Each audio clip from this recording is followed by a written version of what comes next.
بسم اللہ الرحمن الرحیم۔ کم علمی کی وجہ سے لوگ جنبی حالت میں خود کو، اپنے کپڑوں کو، اپنے بستر کو ناپاک سمجھتے ہیں اور کانے کو، کام کاج کو ہاتھ نہیں لگاتے جب تک کہ غسل نہ کر لے۔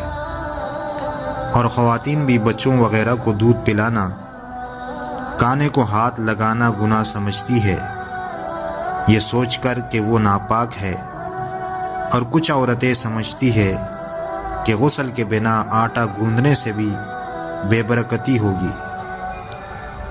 حالانکہ شریعت محمدی صلی اللہ علیہ وسلم اس جہالت کا رد کرتی ہے۔ جنبی مرد یا عورت کے لیے صرف نماز، طواف اور مسجد میں ٹہرنا حرام ہے، لیکن اس کے علاوہ باقی تمام کام کرنے کے اجازت ہے۔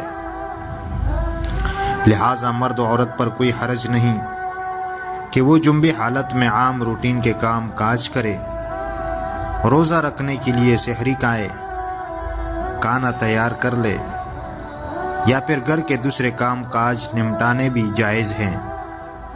اور اسی طرح ماں بچوں کو دودھ پلا سکتی ہے اور ان کی دیکھ بھال بھی کر سکتی ہے۔ اس کی کئی ایک دلیل موجود ہے۔ حضرت حذیفہ رضی اللہ تعالیٰ عنہ بیان کرتے ہیں کہ نبی اکرم صلی اللہ علیہ وسلم ان سے ملے تو آپ صلی اللہ علیہ وسلم مصافحے کے لیے ہاتھ پھیلاتے ہوئے ان کی طرف بڑھے۔ حضرت حذیفہ نے کہا، میں جنبی ہوں۔ اس پر آپ صلی اللہ علیہ وسلم نے فرمایا، مسلمان نجس نہیں ہوتا۔ یہ سنن ابی داؤد کی حدیث ہے۔ اسی طرح حضرت ابو ہریرہ رضی اللہ تعالیٰ عنہ بیان کرتے ہیں کہ نبی صلی اللہ علیہ وسلم مدینہ کے ایک راستے میں مجھے ملے تو میں جنبی حالت میں تھا، اس لیے وہاں سے کھسک گیا اور جا کر غسل کیا۔ پھر نبی اکرم صلی اللہ علیہ وسلم کے پاس واپس آیا تو نبی صلی اللہ علیہ وسلم نے فرمایا، اے ابو ہریرہ کہاں تھے؟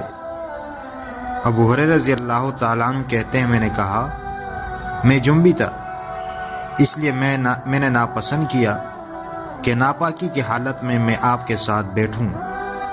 نبی اکرم صلی اللہ علیہ وسلم فرمانے لگے، سبحان اللہ، ان المسلم لا ینجس، سبحان اللہ، مسلمان ہرگز ناپاک نہیں ہوتا۔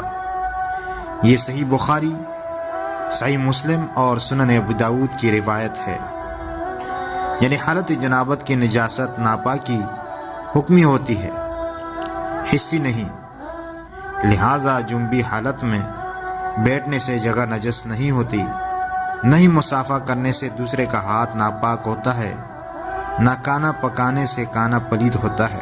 اگر آپ کو ویڈیو پسند آئی ہے تو اس کو لائک، شیئر اور چینل کو سبسکرائب ضرور کریں۔